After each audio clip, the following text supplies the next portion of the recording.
बिस्मिल्लाहिर्रहमानिर्रहीम। Indian army की कैद से फरार होने के बाद मैं बम्बई में हाजी मस्तान के पास ठहरा हुआ था। मैंने एक बात खास तौर पर नोट की कि हाजी बात करते करते कहीं खो सा जाता है। मैंने उसे एक दिन उसकी वजह पूछी। पहले तो वो चुप रहा, बाद में उसने बताया कि मेरा स्मगलिंग का कारोबार है। मेरे बेशुमार आदमी हैं जो मेरे लिए काम करते हैं।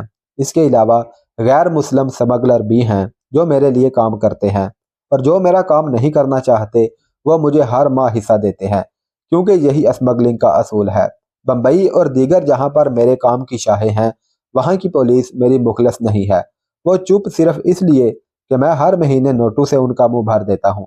लेकिन एक स्मगलर है जो मेरे साथ काम नहीं करना चाहता, बल्कि अपना अलग साम्राज्य बनाना चाहता है।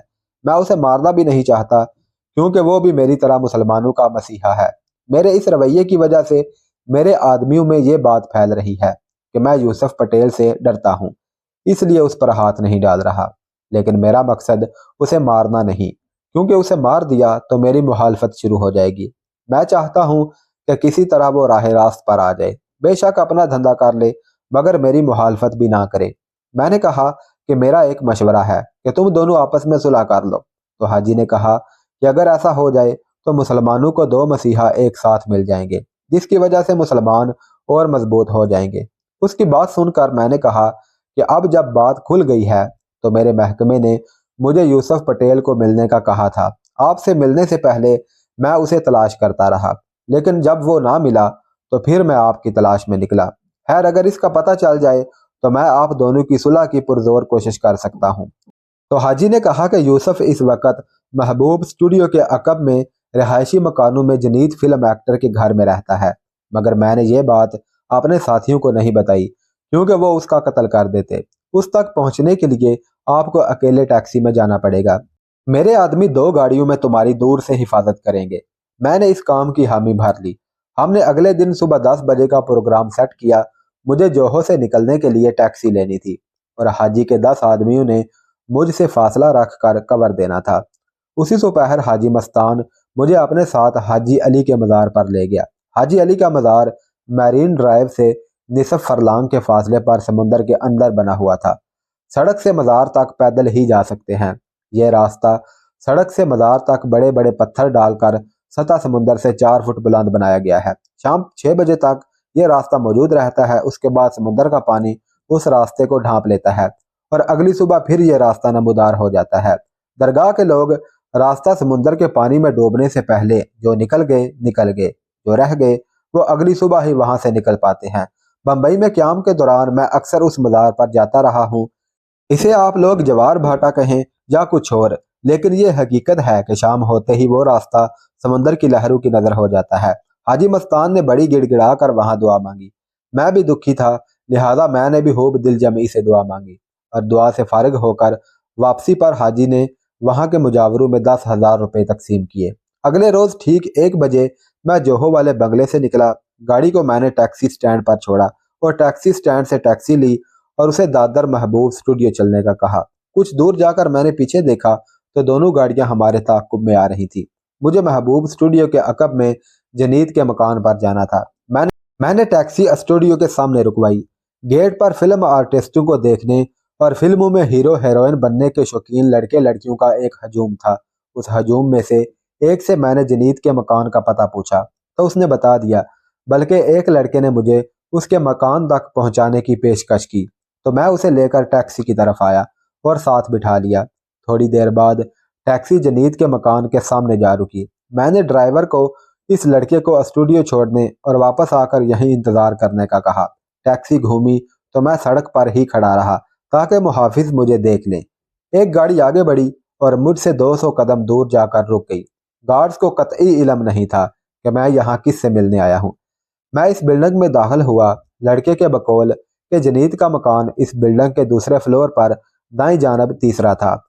दूसरी मंजिल पर दाईं जानब मुड़ते ही मेरा 2 मुसल्ला गार्ड ने स्वागत किया। मुझे मालूम था कि यूसुफ पटेल से मिलना इतना आसान नहीं होगा। मैं अपने पिस्टल के अलावा अपने महकमे के नाम के पहले 3 हरूफ भी लिख लाया था। इससे पहले कि पहरेदार कोई सवाल करते, मैंने कहा कि यह लिफाफा फौरन यूसुफ पटेल को पहुंचा दे। पहरेदार मेरी बात सुनकर हक्का बक्का रह गए, लेकिन कुछ ना समझते हुए ایک نے لفافہ لیا اور آگے والے فلیٹوں کی طرف چلا گیا۔ میں نے اس کے اسٹول پر بیٹھ کر سگریٹ سلگایا۔ یوسف پٹیل کا حلیہ حاجی نے مجھے اچھی طرح سمجھا دیا تھا۔ تھوڑی دیر بعد ایک آدمی پہرے دار کے ساتھ آیا اور بولا، فرمائیے کیا کہنا ہے؟ میں نے کہا کہ مجھے صرف یوسف پٹیل سے ملنا ہے اور تم وہ نہیں ہو۔ بس اتنا یاد رکھو کہ اگر تم نے مجھے فوری یوسف سے نہ ملایا تو اس بلڈنگ کے چاروں طرف کھڑے حاجی مستان کے آدمی یہاں پر حملہ کر دیں گے۔ میرا یہ وار اتنا اچانک تھا کہ وہ تینوں بوکھلا گئے۔ مجھے اسی موقع کا انتظار تھا۔ میں نے فوراً آنے والے آدمی کی کن پٹی پر پسٹل لگایا اور اسے کہا کہ اگر جان پیاری ہے تو اپنے آدمیوں کو ہتھیار رکھ کر ہمارے آگے چلنے کا کہو۔ اس نے اشارہ کیا تو دونوں نے ہتھیار نیچے رکھے اور آگے چلنے لگے۔ ایک خالی کمرے کے سامنے پہنچ کر وہ اس میں داخل ہوئے اور کہا کہ یہاں بیٹھیں، یوسف کو بلاتا ہوں۔ میں اس کی چالاکی سمجھ چکا تھا۔ میں نے کہا، نہیں، ہم سب اکٹھے یوسف کے پاس چلیں گے۔ بچاؤ کی کوئی صورت نہ دیکھتے ہوئے وہ اسی پوزیشن میں یوسف کے کمرے میں لے گئے۔ سامنے صوفے پر حاجی کے بتائے ہوئے حلیے کا آدمی بیٹھا تھا۔ میں نے پہچان لیا کہ یہی یوسف ہے۔ اپنے آدمیوں کی کن پٹی لگے پستول اور کھڑے ہاتھوں کو دیکھ کر یوسف بوکھلا کر کھڑا ہو گیا۔ میں نے کہا، یوسف صاحب آرام سے بیٹھ جائیں۔ میں نے جو لفافہ تمہارے پاس بھیجا تھا اس پر جو کچھ لکھا ہے وہ سچ ہے۔ یہ کہہ کر میں نے پہرے داروں کو چھوڑا اور یوسف کے پاس چلا گیا۔ اپنا پسٹل اس کے سامنے رکھا اور کہا کہ اب یہ تم پر منحصر ہے کہ اس پسٹل سے مجھے گولی مار دو یا پھر اکیلے میں میری بات سن لو، کیونکہ میں ان لوگوں کے سامنے تم سے کوئی بات نہیں کر سکتا۔ یہ سیکرٹ ہے۔ یہ ایک نفسیاتی حربہ تھا جس کا یوسف پر ہاتھ رہا اثر ہوا۔ اس نے اپنے گارڈز کو باہر جانے کا حکم دے دیا۔ جانے سے پہلے اس کے آدمی نے کہا کہ اس نے کہا تھا کہ بلڈنگ کے چاروں طرف حاجی کے آدمی موجود ہیں۔ میں نے کہا کہ یہ سچ ہے، مگر وہ سب میری حفاظت کے لیے ساتھ ہیں۔ باقی آپ کی رہائش کا حاجی کے علاوہ کسی کو پتہ نہیں۔ حاجی نے اپنے آدمیوں کو بھی نہیں بتایا۔ میں نے پہرے داروں سے کہا کہ اب چپ چاپ باہر چلے جاؤ اور نہ تم میرے حفاظتی دستے کے سامنے جاؤ گے اور نہ کوئی ایسی حرکت کرو گے جس سے ان کو خبر ہو جائے۔ یہی سب کے لیے بہتر ہے۔ میرے اور یوسف صاحب کے لیے کوئی چائے پانی کا بھی بندوبست کرو۔ یہ سن کر سب گارڈ باہر چلے گئے۔ تھوڑی دیر بعد سب لوازمات آ گئے اور اب ہم دونوں کمرے میں اکیلے تھے۔ میں نے یوسف پٹیل کو اپنی ساری داستان سنائی۔ میری بات سن کر اس نے کہا کہ یہ سچ ہے کہ میں تمہارے محکمے کے لیے بھی کام کرتا ہوں، مگر میں ان دنوں مجبور ہوں۔ میں یہیں سے بیٹھ کر اپنے کام کو مانیٹر کرتا ہوں۔ بہرحال تم بتاؤ کہ میں تمہارے لیے کیا کر سکتا ہوں۔ میں اپنے سارے وسائل بروئے کار لا کر تمہاری ہر ممکن مدد کرنے کی کوشش کروں گا۔ میں نے اس کا شکریہ ادا کیا اور کہا کہ تمہارے اس ٹھکانے کا مجھے حاجی مستان نے ہی بتایا ہے، لیکن اسے سب معلوم ہونے کے باوجود اس نے اپنے آدمیوں کو تمہارے متعلق کچھ نہیں بتایا۔ تم دونوں کے آپس میں اختلافات کا فائدہ دوسرے لوگ اٹھا رہے ہیں۔ وہ لوگ جو تم دونوں کی طرف دیکھنے کی جرت نہیں کرتے تھے، آج وہ تمہارے خلاف پلاننگ بنا رہے ہیں۔ اس نمبر 1 اور 2 کے چکر نے تم دونوں کو کہیں کا نہیں چھوڑا۔ تم دونوں کے اس اختلاف کا نقصان بھی سب سے زیادہ مسلمانوں کو ہو رہا ہے، حالانکہ تم دونوں ہی مسلمانوں کے حامی ہو۔ میری حاجی سے اس موضوع پر بات ہو چکی ہے، اس لیے اب میں تمہارے پاس آیا۔ آپس کے اختلافات ختم کر کے ایک ہو جاؤ اور مل کر اپنے مقاصد کو پورا کرو۔ کئی گھنٹوں کی اس طویل بات چیت کے بعد آخر یوسف پٹیل میری بات پر رضامند ہو گیا اور میں نے اسے کہا کہ کل ٹھیک 4:30 بجے اپنے کارندوں سے اپنی حفاظت کی مکمل تسلی کر کے حاجی علی کے دربار پر پہنچ جائے اور حاجی کو وہاں اسی ٹائم لانے کی ذمہ داری میں نے اٹھا لی۔ میرے منصوبہ کے مطابق دونوں نے اپنے گارڈز کے بغیر رات حاجی علی کے دربار پر گزارنی تھی۔ مجھے یقین تھا کہ دونوں کے اختلافات ختم کرنے کی میری کوشش لازمی کامیاب ہوگی۔ یوسف پٹیل سے مکمل تسلی کے بعد میں وہاں سے رخصت ہوا، سیدھا حاجی کے پاس گیا اور اسے ساری کارروائی بتائی اور کہا کہ اس کی اجازت کے بغیر ہی میں نے دونوں کی ملاقات کا ٹائم سیٹ کر دیا ہے۔ حاجی راضی ہو گیا۔ دوسرے دن شام 4 بجے ہم حاجی علی کے مزار کے لیے روانہ ہو گئے۔ جب ہم مزار پر پہنچے تو یوسف وہاں پہلے ہی اپنے ہمراہیوں کے ساتھ موجود تھا، چنانچہ ہمیں دیکھ کر وہ بھی اکیلا درگاہ پر پہنچ گیا۔ مجھے وہاں پر جا کر معلوم ہوا کہ حاجی مستان نے رات بھر کے لیے 2 کمرے پہلے سے ہی بک کروا لیے تھے اور ان میں کھانے پینے کا سامان بھی وافر مقدار میں رکھوا لیا تھا۔ رات 9 بجے ہم تینوں اٹھ کر درگاہ کے محسوس کردہ کمروں میں گئے۔ مجاوروں نے کھانا گرم کر کے تیار کر رکھا تھا۔ کھانا کھا کر ہم لوگ ایک دوسرے کمرے میں چلے گئے۔ تھوڑی دیر بعد میری طرف سے گفتگو کا آغاز ہوا اور دونوں کی بات چیت شروع کروا دی۔ پھر وہ دونوں آپس میں ڈائریکٹ بات کرنے لگے۔ میرے سمجھنے کی خاطر دونوں نے گجراتی کی بجائے ساری بات چیت اردو میں کی۔ دونوں نے پہلے ایک دوسرے کی زیادتیاں بیان کی، پھر شکوے شکایتیں شروع ہو گئی۔ پھر ان دونوں کی طرف سے ان کے ساتھیوں کی گئی غلط باتیں جو کہ شروع سے موجود ہی نہ تھیں وہ ہوئیں۔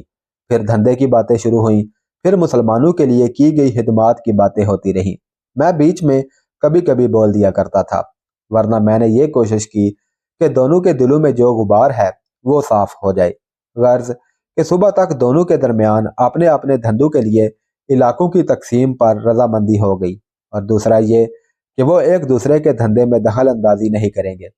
اپنے گروپوں سے وہ آدمی جن کی باتوں کی وجہ سے غلط فہمیاں دشمنی کی نوبت لائی تھی، وہ یا تو غدار تھے یا دونوں کو اکٹھا دیکھنا پسند نہیں کرتے تھے۔ ایسے غداروں سے اپنے گروپس کو صاف کرنے کا عہد و پیمان ہوا۔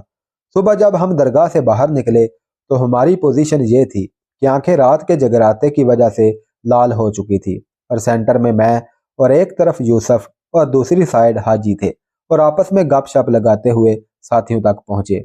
وہ یہ سب دیکھ کر حیران رہ گئے۔ پھر اپنے گروپ کے پاس جا کر حاجی اور یوسف ایک دوسرے سے بغل گیر ہوئے۔ یوسف پٹیل نے اگلی رات کے کھانے کے لیے مجھے انہی فلیٹوں میں دعوت دی، اور پھر سب اپنی اپنی گاڑیوں میں بیٹھ کر روانہ ہو گئے۔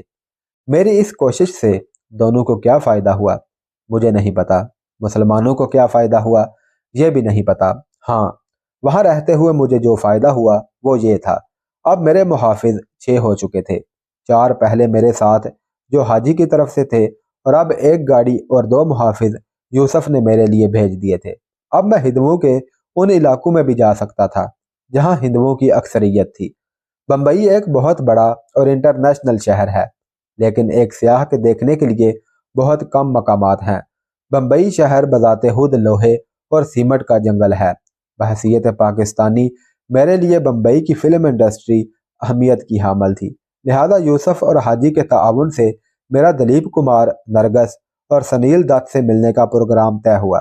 سب سے پہلے دلیپ کمار کے ساتھ ملاقات کا ٹائم فکس کیا گیا۔ دلیپ کمار کی رہائش پہاڑی کے 2 ہموار تختوں پر 2 حصوں پر مشتمل ایک بہت بڑے بنگلے 21 پالی بل میں تھی۔ دوپہر 4 بجے ملاقات کا ٹائم تھا۔ کوٹھی کے بڑے دروازے پر موجود گارڈ نے اندر ہمارے آنے کی اطلاع دی۔ دلیپ کمار کے چھوٹے بھائی نے ہمیں گیٹ سے ریسیو کیا اور ڈرائنگ روم میں بٹھایا۔ تھوڑی دیر بعد سیڑھیاں اترتے ہوئے سفید پینٹ شرٹ میں ملبوس، پاؤں میں سلیپر پہنے دلیپ کمار نیچے آتا دکھائی دیا۔ بہت خوش اخلاقی سے ملا، علم کا ایک سمندر تھا دلیپ کمار۔ کافی دیر ہم باتیں کرتے رہے، مگر دلیپ کے چہرے پر ایک پریشانی میں بخوبی پڑھ سکتا تھا۔ وہ تھی اولاد کی پریشانی۔ اس کی کوئی اولاد نہ تھی، مگر بھائی بہنوں رشتہ داروں کی فوج پال رہا تھا۔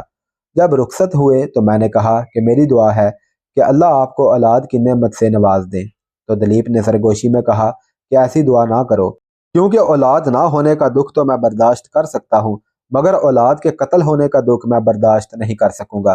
اس کی اس ایک بات نے اس کے اولاد نہ ہونے کی حقیقت مجھے سمجھا دی۔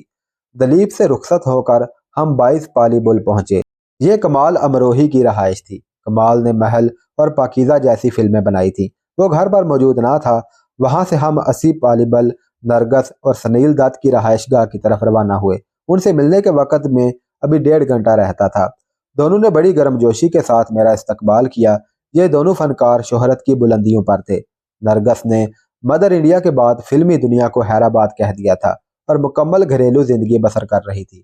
اس نے کہا کہ مدر انڈیا کی وجہ سے اس کا جو لازوال کردار بن گیا ہے وہ اسے کھونا نہیں چاہتی، اس لیے اس نے درجنوں ملکی اور غیر ملکی فلموں کی آفز ٹھکرا دی ہیں۔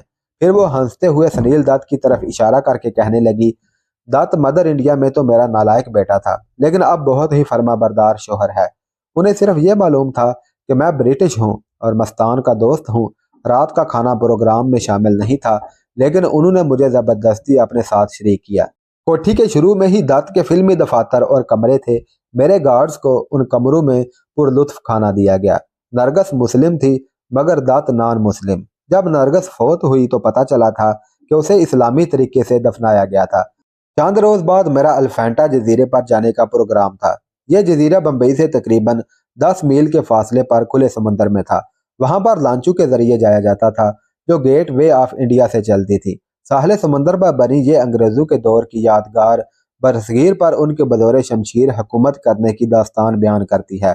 यूसुफ पटेल की भेजी हुई लांच में हम जजीरा अल्फेंटा की तरफ रवाना हुए। हमारी लांच इंडियन नेवी की बर्थों के बिल्कुल करीब से गुजरी। यूसुफ पटेल ने एक दूरबीन भी मेरे लिए भिजवा दी थी। मैंने एक दूसरे के साथ जुड़े हुए इंडियन नेवी के दो फ्रैगेट जहाज़ों के पीछे उस वक़्त भारत के वाहद तैयारा बरदार जहाज़ विक्रांत को देखा। जहाज़ पर उस वक़्त 5-6 हवाई जहाज़ मौजूद थे। बाकी जहाज़ यकीनन निचली डेक पर होंगे। मैं हवाई जहाज़ों की पार्किंग और हैंगर की 100% निशानदेही कर सकता था। अगर मेरे पास वसाइल या कम अज़ कम 2 जांबाज गोताखोर, ऑक्सीजन टैंक्स और मकनातीसी बारूदी सुरंगें होती, तो इस जहाज़ और उसके साथ खड़े फ्रैगेट जहाज़ों को आसानी से तबाह कर सकता था। मैंने बाद में हाजी मस्तान और यूसुफ से बातचीत की तो उन्होंने सब कुछ मुहैया कर दिया, लेकिन जांबाज मुहैया ना कर सके। उनके साथ जो काम करने वाले लोग थे, वो सिर्फ पैसा लेकर अपनी जान तो नहीं दे सकते थे, क्योंकि ऐसे कामों के लिए मिल्लत के जान फरोशों की ज़रूरत होती है। ताहम मैंने हिम्मत ना हारी और इस मंसूबे को अमली जामा पहनाने के लिए गौर-व-होज करने लगा। हाजी मस्तान ने बताया कि गोवा में साबका पुर्तगाली हुकूमत के हामी आज भी मौजूद हैं। वो इस वक्त की भारतीय हुकूमत के सख्त मुखालिफ हैं। चनाचे काफ़ी गौर-व-होज के बाद हाजी मस्तान ने अपने एक काबिल एतमाद साथी को गोवा भेजा, जो वहाँ से 3 ऐसे अफराद को साथ ले आया जो गोताखोरी के माहिर थे। हमने फैसला किया कि उनको फ़ौरन इस मिशन के बारे में नहीं बताएंगे, पहले उनसे छोटे छोटे मिशन पूरे करवा कर उनका इम्तिहान लेंगे। जब हमें मुकम्मल एतमाद हो जाएगा, तभी हम उनको इस मिशन पर रवाना करेंगे। अभी हम इस मिशन पर किसी नतीजे पर नहीं पहुंचे थे कि मेरे नेपाल जाने के आर्डर आ गए और मैं मुकम्मल प्लान लेकर नेपाल चला गया। यह 1976 का दौर था। नेपाल की सख्त सर्दी के पेश नज़र मैंने लेदर जैकेट्स और गर्म कपड़े खरीदे। मैं अपने साथ कम सामान ही रखना चाहता था, लेकिन दिल्ली से लाए हुए 2 सूटकेस कम पड़ गए। मैंने मजीद 2 सूटकेस खरीदे और एक लंबा रेन कोट भी खरीदा। नेपाल जाने से पहले वहां जाने के लिए रास्ते का तयन करना मुश्किल था। हवाई सफ़र तो हारज उस बहस था, क्योंकि अखबारात में मेरी तस्वीर और जिंदा या मुर्दा गिरफ्तारी पर इनाम मुकर्रर था। पुलिस, CBI, DMI सब इदारे मेरी तलाश में थे। ज़मीनी रास्ते 2 थे।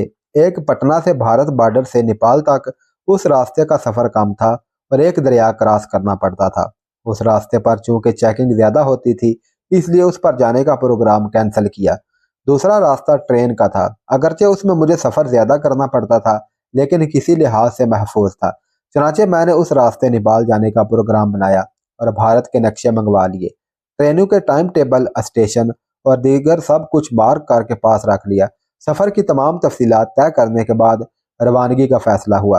हाजी और यूसुफ इस बात पर मुज़िर थे कि मेरी हिफाजत के लिए उन दोनों के मुसल्लह आदमी नेपाल बॉर्डर तक तुम्हारे साथ जाएंगे, लेकिन मैंने इनकार कर दिया। मैंने कहा कि आपके आदमी उस हद तक पहुंच सकते हैं जहां तक आप उन्हें जो पढ़ाकर भेजते हैं। अगर रास्ते में कोई मसला बन गया तो ये पूछ गछ का सही जवाब ना दे सकेंगे, लिहाजा हम सब धर लिए जाएंगे।